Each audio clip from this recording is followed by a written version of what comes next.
Strober Report. I'm Ahmed Ghafir, Gugs Ben Strober, Maryland alum, producer over on 106.7, and host of the Locked On Wizards podcast, along with John Googs, longtime contributor over on Inside the Black and Gold, helping out with football and men's lacrosse, where we cover a weekly podcast covering Maryland football. And officially, Game 1 is in the books. Maryland took down Florida Atlantic on Saturday, 39-7. It was a little bit of a slow start, but we're at a dominant second half there. Obviously, Malik Washington starting, but nonetheless, the 2025 season is officially upon us. One takeaway from this game that I wanted to get into is that Shalik Knotts, I think, could be a real difference maker for this team. And we saw a career performance out of him on Saturday at a career high in catches, yards, put up the touchdown as well for Malik Washington's first touchdown. So it's good to see that because he's a guy that's been in this program now for quite a few years. And we heard a lot about the potential that he provides because of the speed, the intangibles he has to him with his size as well. We just hadn't quite seen him get the opportunity behind some of these guys. Obviously, you have Ty Felton, who departs from the program for the NFL this past season. So the door was a lot more open. I know you bring in a couple transfers like Farouk and Webb who've come in and shown out so far for this Maryland team as well as the love was spread around. But I feel like Knotts might have the opportunity to be a real difference maker for this team this year, finally scratching the surface for what Mike Locksley has been saying about him for a couple seasons now. So that was one of the interesting things that I noticed on Saturday. Also, is Sean O'Hare. I mean, the kid is legit as a kicker, which is really good because I think they had some inconsistencies the past couple of years with Jack Howes, and it was something that kind of bit the team in the butt a little bit at times. So now that you have O'Hare, who comes over as a redshirt freshman after being pretty much perfect in his career at Richmond before coming here, did not miss a beat on Saturday. He's got a real strong leg to him, and if you have someone that's going to be consistent from between 40 to 50 yards, you're going to set yourself up well. And I think he's going to be a guy that you can actually count on to make some kicks from 50-plus because of how strong his leg looks.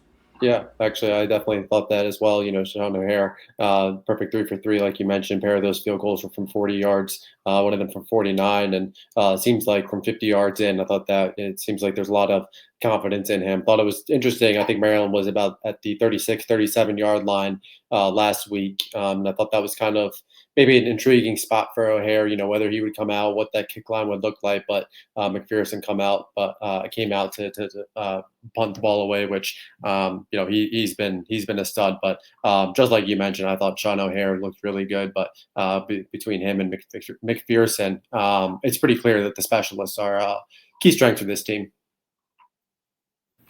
My biggest takeaway from last week was the secondary. Obviously, last year they were very young, and we had a lot of freshmen and sophomores starting. Last week, we got the transfers coming in, and we got the leadership of Husky on the back end, and they looked great. They only had, I want to say, maybe one broken play or broken coverage, if that. And, I mean, they ended up with six interceptions on the day, which we haven't done in who knows how long. So that was my biggest takeaway, was the secondary looks very much improved. Yeah, I think that's definitely valid. I think this was kind of really that first game for that secondary to really kind of show themselves. I think the top of that cornerback room has kind of been that buzz has been pretty consistent since the start of spring ball. That Dante Joyner, Jamari Glasker, both those guys really elevated the top of that floor or the unit, excuse me, with a lot of these second year players elevating the floor of the room. So got a chance to see a lot of it, and I also thought it was really awesome. The six interceptions, 6 different players. But my takeaway is obviously QB1 Malik Washington. I think is the guy that everyone was looking forward to seeing since. Frankly, it feels like, when Maryland started recruiting him, I think a lot of fans really just wanted to get to this moment. So obviously, it was not a great start. Finished starting out 1 of 8. That's, little bit struggles. Obviously, some of it was also just, drops with wide receivers. I think there were 2 of them there. But, like the BTN analyst said, they credited Malik Washington for really being able to bounce back, finishing the day 27 of 43, 258 yards, 3 touchdowns. The 43 pass attempts is definitely a little bit more than I expected. I think Locksley and both Malik Washington also said the 43 is a little bit much, but thought just what we saw from Malik was just really really just lives up to all the expectation, all the talk that has been around him since he's been at Archbishop Spalding. Did a really good job taking care of the football, not forcing throws. The deep ball to Caleb Webb was perfect. I mean, the ball placement that Malik Washington has, and the touch that he has, the feel that he has, the pocket presence. So you got a chance to see a lot of those traits on Saturday. And I think the one trait that we really haven't seen too much out of Malik just yet, or at least in week one, was the running aspect. I know he had the one run that I think he picked up the first down, was called back for a holding, if I'm not mistaken. But he has that in his arsenal. I think it was just a really encouraging performance by your freshman quarterback that everyone's kind of viewed as the future, not just of the position, but probably of the program. Is 258 yards, the most of most passing yards by any true freshman in the country. Was recognized by several outlets as one of the most impressive true freshmen this through week one. So I think for his debut, I think really went as advertised. I think his arm talent really stood out to me because, one, I got to give a lot of credit to the offensive line. I know there's going to be a big question mark entering the day because you only have two guys from the starting unit last year that return. You're kind of trying to build that entire line from scratch right now. Would they have any chemistry? Would they be able to protect early on? I know the FAU defense probably isn't up to speed for what you're going to see a couple weeks down the road compared to Wisconsin, but the offensive line was tough. They gave Malik some clean pockets, and I was just impressed the way Washington was able to sit in the pocket and deliver strikes. He had great zip on the football, great accuracy as well. And, even though he did start 1 for 8, I'd make the argument that his receivers were kind of doing him no favors. He had a couple drops on that first drive that plagued Maryland having to punt the ball early on. And Malik was able to get that out of his head early on, and he was able just to keep on throwing the ball because they threw him to the wolves out there. They said, Malik, you're going to go out there in the first half, throw the ball 33 times. You're going to figure it out, what college football is like, what kind of zip you need on the football. And he definitely lived up to it, and then some for me. I was very impressed how he was able just to sit in there and deliver strikes almost every single play.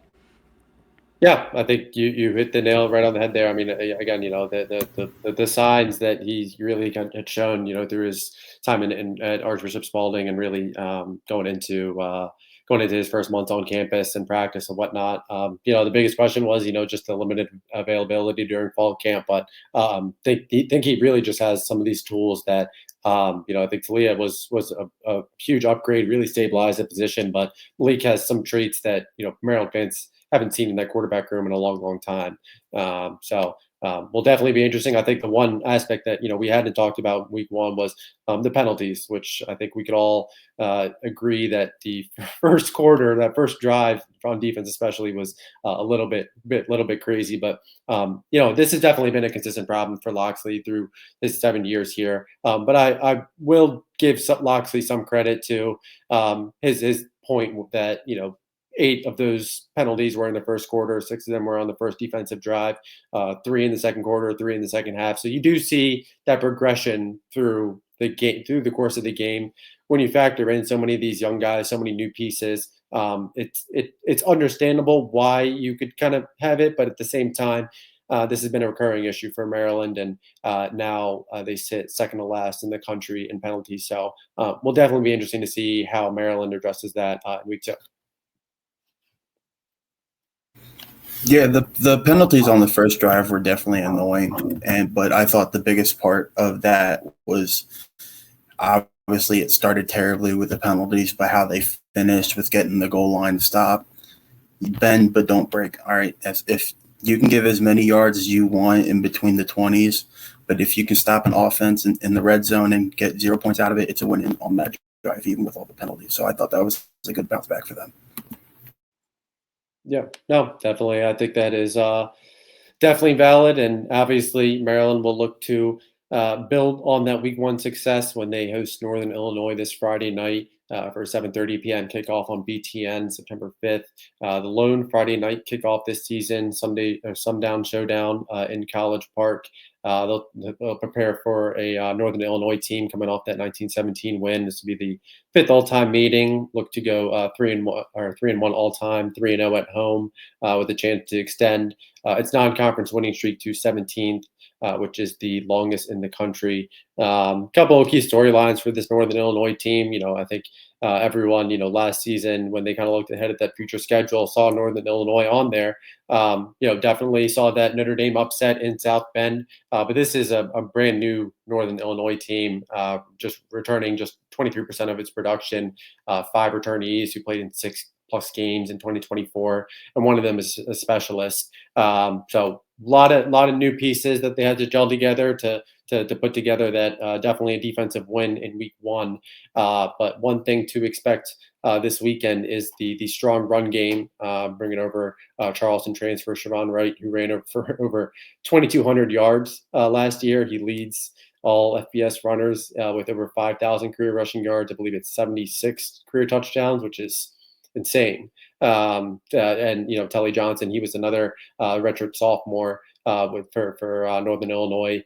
He took 21 of the team's 46 carries. The team ran for nearly 200 yards on the ground in the win. And then that run game is going to be the big key for Maryland right now this weekend, where Northern Illinois, they ran for 40 times or more in all but one of their last 17 games. So definitely seems, the defensive blueprint is out there. What's one thing we're all looking for this Friday night? I think I'm looking to see Malik utilize some of that mobility. I know he had the one run that was called back, as you mentioned a little while ago, but that's the one thing we didn't see from him. His debut was nearly flawless from the standpoint. You got to see him throw the football consistently, throw it well. He was accurate. He could throw it downfield with the arm talent being fully visible to everyone.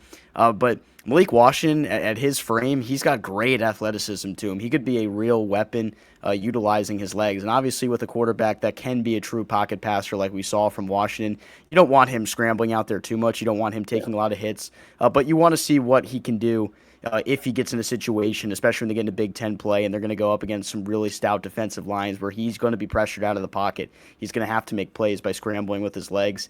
If you have a quarterback that can do it from that sense and do it consistently enough where you're not going to be relying on him to make plays for you with his legs like they've had quarterbacks in the past, maybe kind of like how Edwards was at one point in his career. But with Washington, you could expect him to be really good from the pocket, but if he has to get out there and pick up a first down in short yardage situations, you'd want to see that. So I'm kind of hoping to maybe see some resemblance to that. I'm not sure if they're going to call any design runs for him. Maybe they run a little RPO action if they're able to run the ball effectively throughout the game, maybe catch the defense off guard a little bit. But I'd like to see that part of his game and what it looks like early on here. The biggest thing I want to see on Friday night is the defense getting NIU into passing situations early into the game and just keep doing it.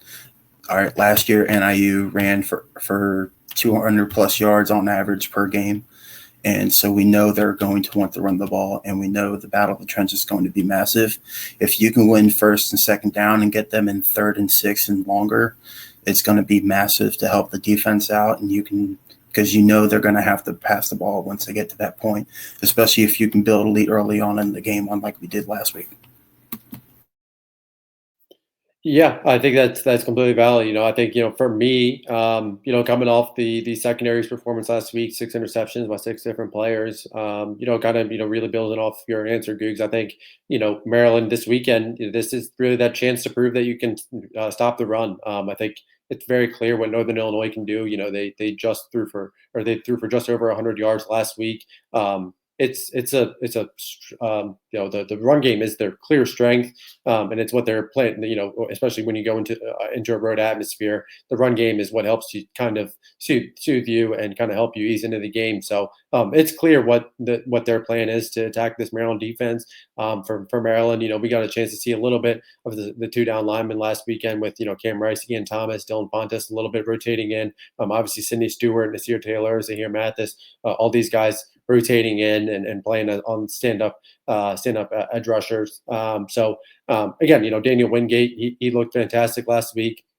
Second career game with 10+ tackles. I believe he's career high 9 solo tackles, first career pick six, obviously. You get a guy like Trey Reddick, he has the pass rush traits, and it obviously was moving around a little bit across that linebacker room where they're moving him into some different spots last weekend. So Maryland has a lot of these pieces in that front seven that can really dominate a lot of these young, unproven pieces. And I think this is really that first chance to prove that. Again, to kind of make that Northern Illinois offense one-dimensional and let your offense just take care of business. 100%. I mean, I Yeah, just feel like everything they've done, controlling the line of scrimmage, especially, which we'll get into for the catalyst of the game there. But I was just very impressed in how they were able to control on both sides of the ball, considering how poor their pass rush was, especially at the end of last year. It was a big question mark for me if they were going to be able to show me any flashes early on. I'd say they did so far, so hopefully they're able to build on that as they continue through non-conference play here. absolutely. And you hinted at it right there, and we'll dive right into our catalyst of the game, sponsored by Catalyst Hot Dogs. Catalyst brought the Jersey Dog to the DMV, featuring premium dry-aged black Angus all beef hot dogs made in Maryland, served with handmade toppings including hot onions, relish, and their signature Texas chili sauce. And don't miss their original garlic knot dogs. Catalyst always offer vegan dogs as well as gluten-free buns because Catalyst has food for everyone. Find them in CQ Stadium in Section 14 and the Xfinity Center in Section 210. Make sure to tell the people a hot dog is a sandwich. And with that, we will dive into our score prediction and our catalyst of the game. Ben, kick it off. I got Maryland 33-13 over NIU on Friday. I feel like I've seen enough from Maryland defensively, what they're able to do against FAU, that they're going to be able to handle business against this NIU team that I think is going to have some inconsistencies when it comes to passing. Well, that's why I was glad that John brought up you want to get NIU into these passing situations, because I think that's where they're really going to struggle the most. They're going to be uncomfortable as an offense, and that's going to allow your pass rush really to pin their ears back and try to get after the quarterback and force some more turnovers the way they did. So if they're able to control the line of scrimmage, the offensive line can build off what they did last week, give Malik some clean pockets, and create some space for the running backs to get some work. Williams had a nice performance, so hopefully he can build off that. Some more work for some of the other guys as well. If they control the line of scrimmage, I think they'll have no problem in this one and lead to the 20-point victory. Yeah, I see Maryland winning as well. I think it's going to be a little bit closer. However, just we all have the memories of all the Friday night games of the past and all that. But so the biggest thing I want to see, because every single year we have that one Friday night game, we just start slow. I want to see a fast start, and I want to see us win the turnover battle. Because like Ben said, if you get the fast start, you can put NIU in passing situations and get their quarterback under pressure and confuse him as much as you want. And that's going to be the key to stopping that offense. If you stop the run, you win the game. But I see the Terps having the depth to pull out and win the game 33-20 in the end. Yeah, I think, we're kind of all in the same category score-wise. I have it 38-10 Maryland. I think, Maryland, I think this is a clear-cut better team. I think offensively they have a really good chance to really gel. But I think for me, the catalyst is kind of building on, what I was just talking about, stopping the run. I think this is really that game for that defense to kind of build on some of that momentum. The secondary, that confidence has kind of been there for quite some time now. That defensive line, this is kind of that unproven territory where you have a lot of these new pieces. Being able to stop the run and kind of limit what Northern Illinois can do on the ground, holding them to under 3 yards per carry. I think that would be a successful night. Obviously going into next weekend when they host Towson for that third and final tune-up game of the 2025 season. But I think this is really that chance for this defense to really kind of build some momentum and get these guys like Ian Thomas. I think he really proved to be maybe the prize of the spring portal window, and Cam Rice might have been the prize of the summer portal window. Although Sean O'Hare is making a pretty strong case for himself right there as well. But I think both those guys kind of anchoring the unit, Dylan Fontes as well. Sidney Stewart really being able to build off his productive days Zahir Mathis. We'll see if he's available. He got nicked up, and these short week turnarounds, they're always the toughest. You always hear if you had the extra day, he'd probably be available.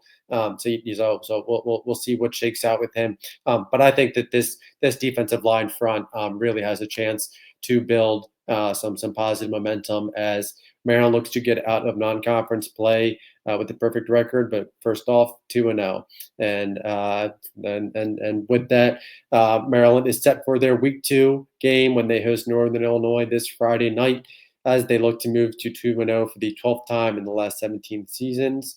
Kickoff is set for 7:30 p.m. on BTN. Make sure you check out InsideTheBlackandGold.net for all your latest news and your go-to stop for pregame and postgame coverage throughout the college football season. Stay locked in on the